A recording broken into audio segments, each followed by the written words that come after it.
welcome back to another edition of the Prepper Recon Podcast. Our mission is to bring you great interviews with preppers from around the world so you can be better informed and better prepared for everything from a hurricane to the end of the world as we know it.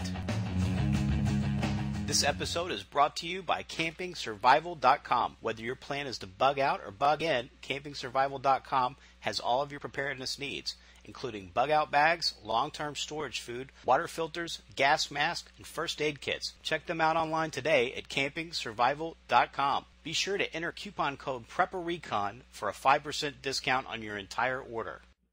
Today's guest is Libertarian congressional candidate Johnny Johnson.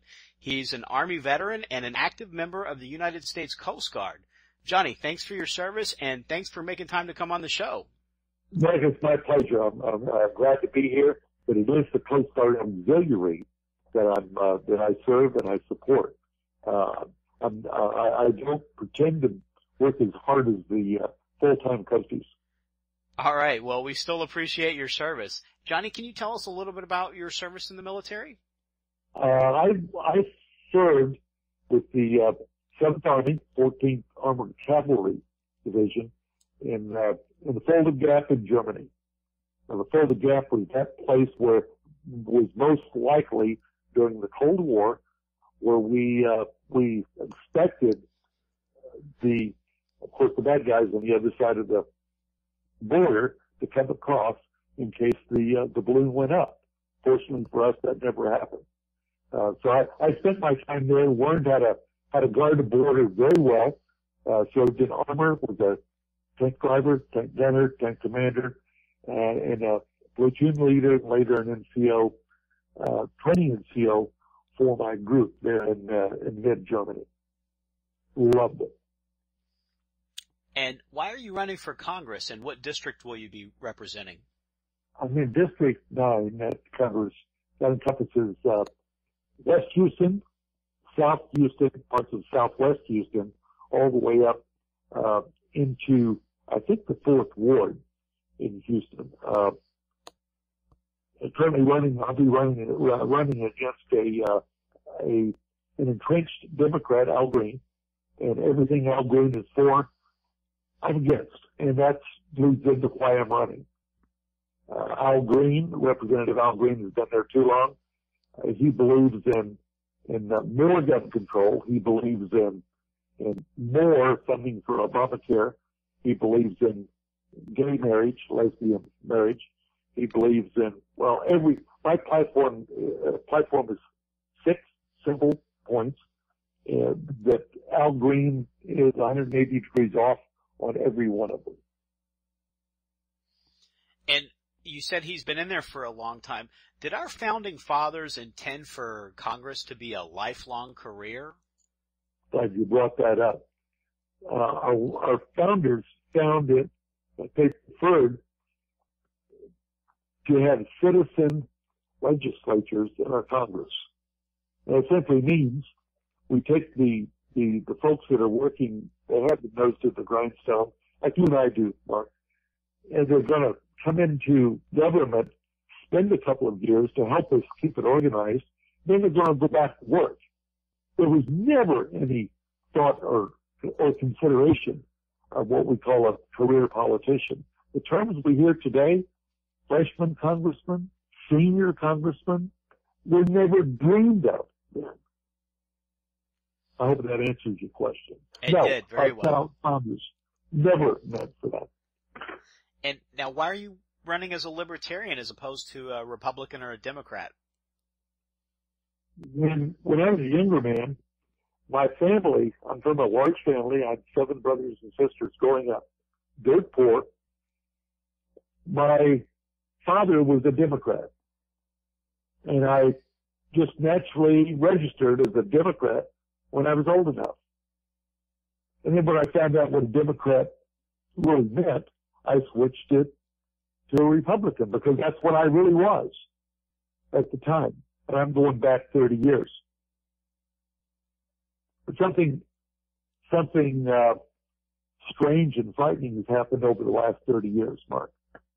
What used to be the Republican represented smaller government. back then.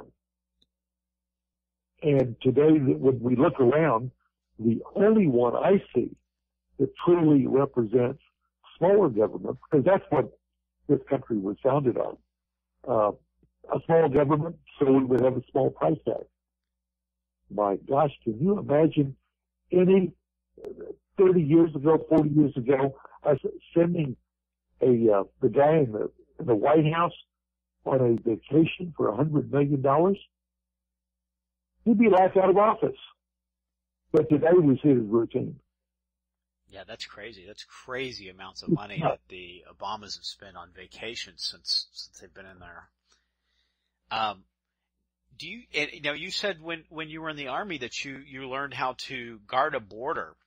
Now, one of the big problems that Rome had when it finally fell is that they had very, very porous borders because they sort of had their military sort of stretched all over the continent of Europe and sort of getting into even parts of Asia. Do you think that's a problem for us? Absolutely. It's not that problem that Rome had that we had here. Our problem is the willingness to do it. I can tell you from a personal experience in guarding a border, we have the technical expertise far beyond anything we would ever need to make it happen. All the gear that we brought back from Germany, remember that border's no more. All that gear we brought back, we could very well use it on our northern borders today. And now, if someone brought up the fact that, gee, we have a huge debt, we can't afford to guard our borders with that kind of gear. We have an answer to that too. I also, Mark, belong to an organization called the Air Force Auxiliary. Air Force Auxiliary has approximately 60,000 volunteers throughout the country. You know them probably as the Civil Air Patrol.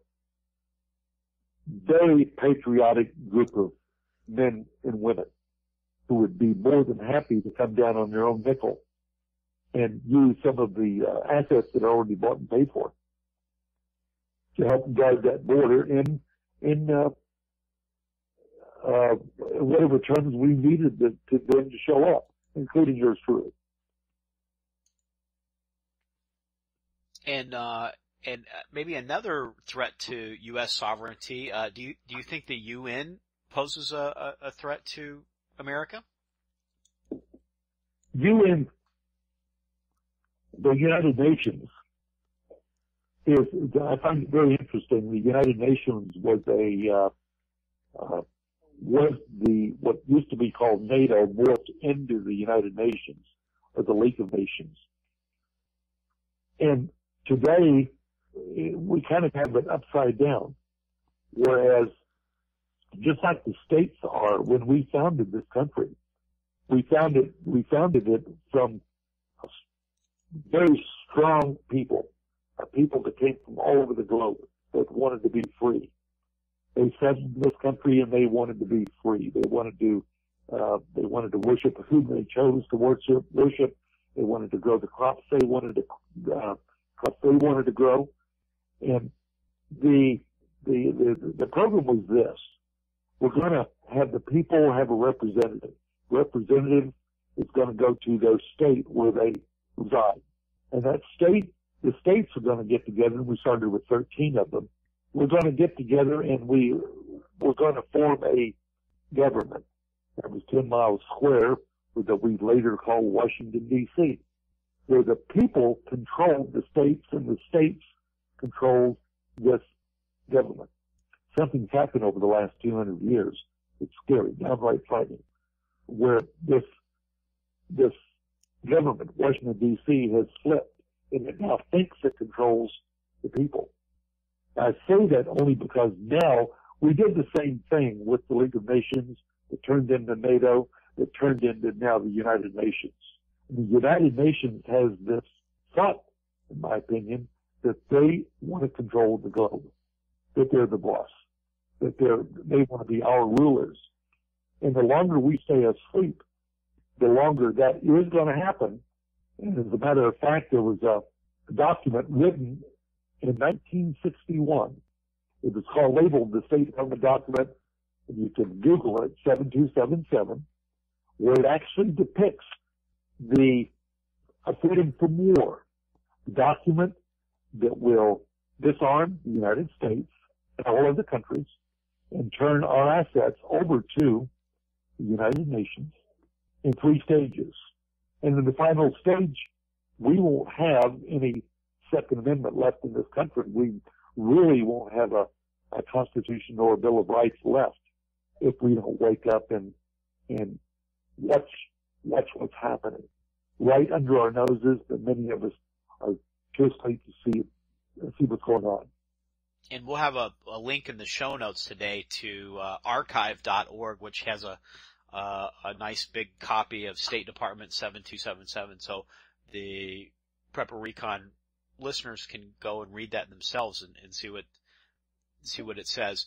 Do you think that it's possible that we're being conditioned for that transition into a global governance right now? Do you think that's part of what the attack is on the Second Amendment and Fourth Amendment and the things that we're seeing from the federal government and the police state? Conditioned is, I think, an understatement.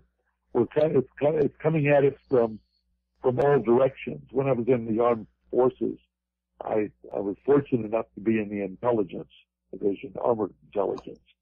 And we found that in order to militarily defeat an enemy, you didn't use just one mode of attack. You used multiple modes, multiple tools. You overwhelmed your enemy, hopefully before he knew he was being attacked. But the reason I say that, that's what's going on in this country right now today. We look out and we see the State Department document 7277, which is public law 87297, coming into view. It's now being implemented under our nose. Yes, that is that's the foundation reason for disarming the people in this country. Today are the people in Washington, D.C., and the people in the United Nations are frightened that we're going to wake up too quick. For the simple reason that in this country today, we have, out of 100 people, we have 88 guns. The closest population on the globe to that number is Switzerland, where they have 45 guns per 100 people. The lowest is Japan, where they have 0.6 of a gun per 100 people. So you can imagine how, when you look out across this nation, Kansas, Montana, Louisiana, Texas, Alaska, and you see almost, I think it's more than 88. I think it's probably at least a gun per person, and we've got 330 million people in this country. It's a formidable defense if we wake up too quick for them. We had things going on today in our educational system. The NEA is dumbing down our kids, in my opinion, with something called Common Core. You've heard about that? I'm sure you talked about that. Yes, we had a guest last week on that. Gave a great explanation of the agenda behind Common Core. It's all coming together from different directions. In answer to your question, are we being conditioned for a takeover? Absolutely, yes.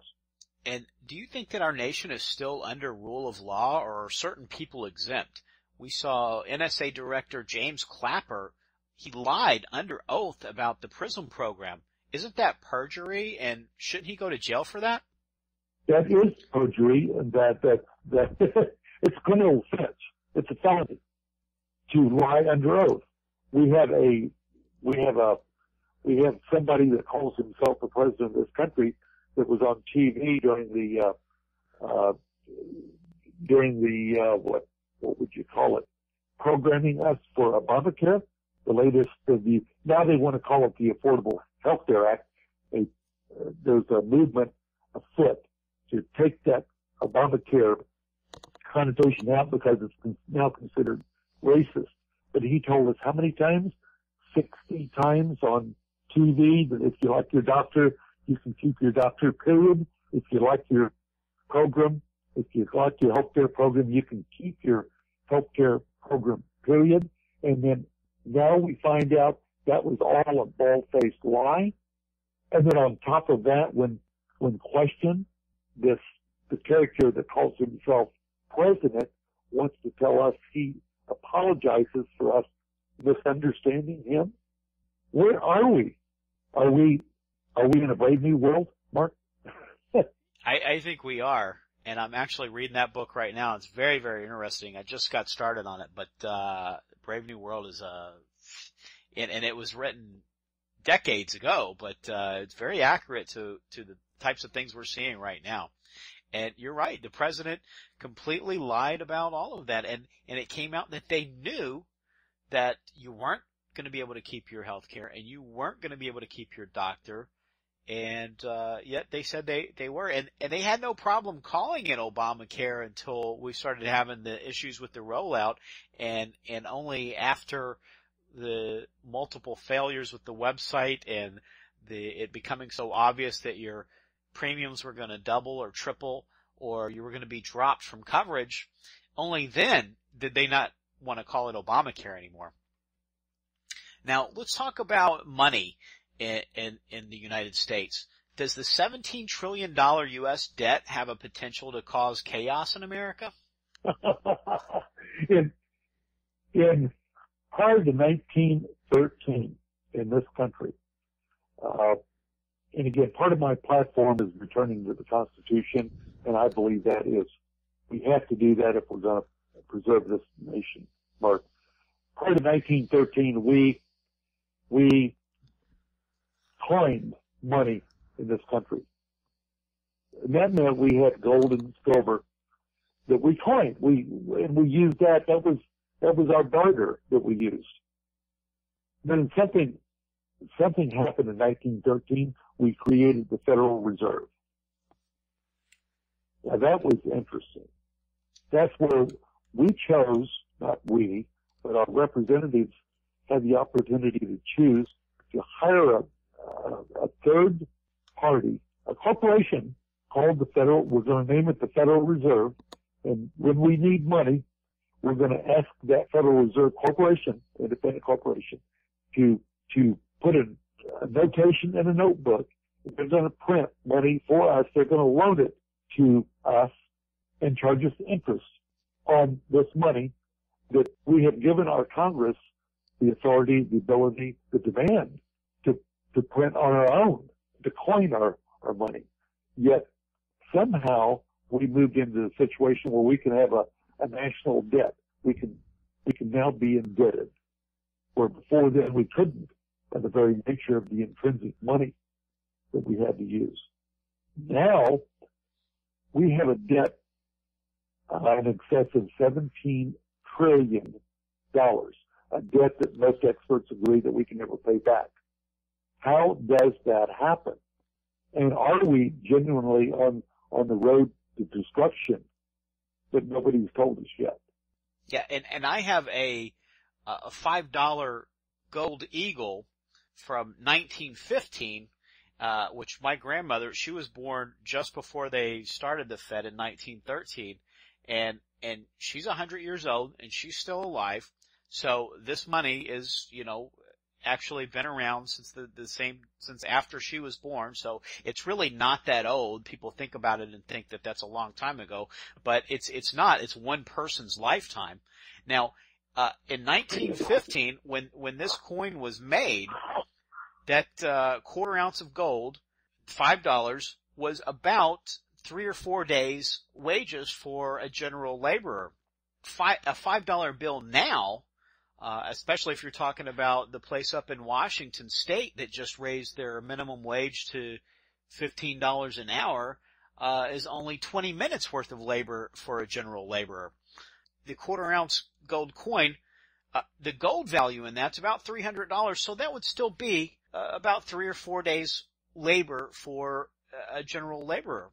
what happened? Why is that $5 still retained its value over time, and yet the $5 paper bill isn't worth 20 minutes worth of labor? It's a good question.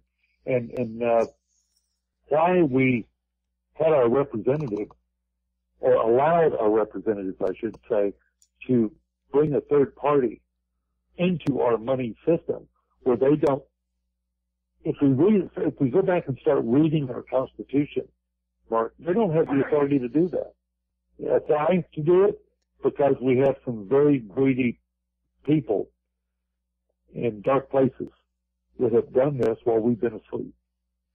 And do you think that constitutes a tax? Because every time the Fed uses quantitative easing to bail the government out of another situation or another $1 trillion annual deficit, when they print that money, that value has to come from somewhere. They're creating new paper money, or they're creating new zeros in a computer system or on some account somewhere, but they're not creating value. So that value has to come from somewhere.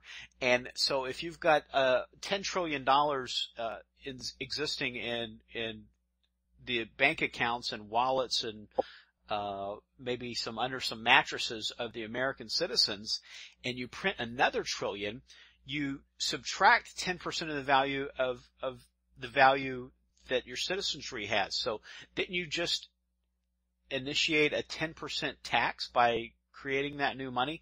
And is that legal? What you have just gone over, Mark, is so far, and I think that's being used, that quantitative easing, these are fairly new terms, and we're bailing out somebody somewhere all the time, fairly new terms. We never did that before. Why are we doing it now? I think this is on purpose, again, to lull us to sleep, to take the value of this nation, of this great nation, and piddle it down a rat hole while we're not looking. I'm in Houston, Texas. We have a beltway, a major toll road that runs all around the city. A population of in excess of 7 million people here. I just discovered that toll road is owned by a Spanish firm. And every dollar that goes into the toll road coffers goes out of this country.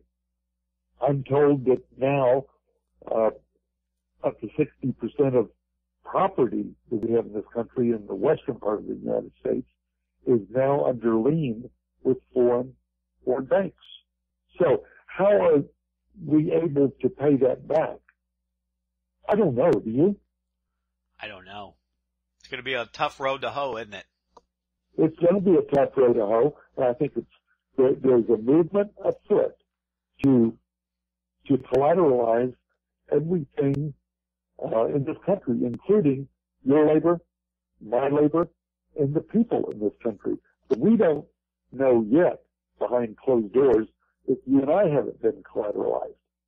Well, we effectively have, because that's the only way that the American government's able to borrow money, is that they have that promise to pay that 17 trillion back, and the only thing they can pay it back with are our taxes. That's their only source of revenue. They don't do anything productive. They don't make a product. They don't provide any services, unless you're talking about the service of wealth redistribution to the dependent class.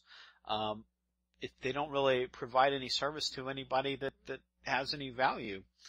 Of course, we have our military men and women that keep our nation safe, but outside of that, most everything else is not really prescribed by the Constitution, and it's not really something that has any value to it.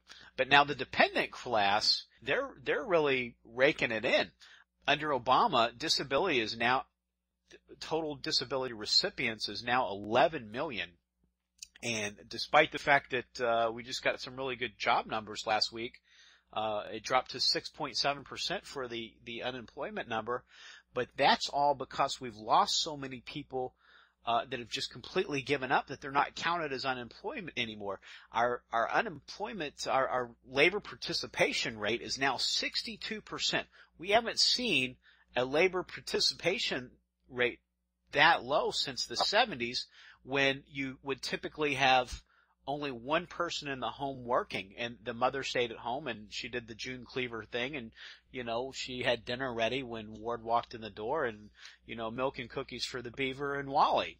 But, now it's simply because one member of the household can't find a job. What do you think we have to do to counter that constituency? Because a lot of those folks that are now in the dependent class, they're going to vote for the gravy train candidate to make sure that their check shows up next month. So how do we counter that constituency? The more we have to do this quickly as well, because the further we go down the road and this dependency class, Mark, grows and grows and grows, it's soon going to become nearly impossible for the independent class to counter that. Now, what road are we going down? Are we going down a road where you have a dependent class that the moment some of this or all of this is cut off, which it soon will be, that they're going to be in the streets armed and we're going to have another civil war? Is that going to be the catalyst that creates this event that I believe the government is looking for to declare something we don't want to talk about right now? I think it's incumbent upon us to quickly. You asked me why I wanted to run. I didn't want to run for office. I saw no other solution because the people we have in there right now are not fixing it. If we don't get back to the citizen representative, and soon, our kids are not going to grow up in the same world that you and I grew up in. And you mentioned that before 1913 that money was made out of gold and silver. Then we talked about it has actually still, even though it's not considered money by the government anymore, it's still retained its value over that period from 1913 to now. Do you think that that's a good idea for folks to keep some portion of their wealth in gold and silver in case there is some type of a currency collapse? In my opinion, that is absolutely, yes, mandatory to have some kind of intrinsic value that you can use for barter, that you can use for getting that next gallon of milk that you're going to need should an emergency erupt. Because your dollar, that paper dollar, is going to be worth exactly what paper is going to be worth. And I think people much higher, in a higher pay grade than I am, are counting on that.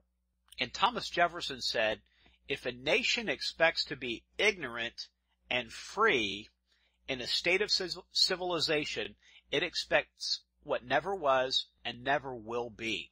How do we get folks to wake up and start learning about this stuff and educating themselves and understand the need for real change in Washington? Mark, I think you're doing part of it right now. You're blowing the whistle, you're ringing the bell, you're blowing the bugle. And everybody is not going to listen to this bugle until they're cold and hungry. Then it's going to be too late for everyone. So I submit we're doing this now. We're trying to wake up the people around us to let them know that there's danger afoot. And if we don't change our direction, if we don't change our mode of direction, then we're not going to have this fantastic, wonderful land that you and I grew up in for our kids to play and grow in. Johnny, it's just a lot of great information that you've given us and things to think about and to keep fighting on to try to keep our country great, because if we just sit back and watch football and have another beer, it's not really going to work out too well for us, I don't think, in the long run. Can you tell the folks where they can connect with you? I believe you have a Facebook page.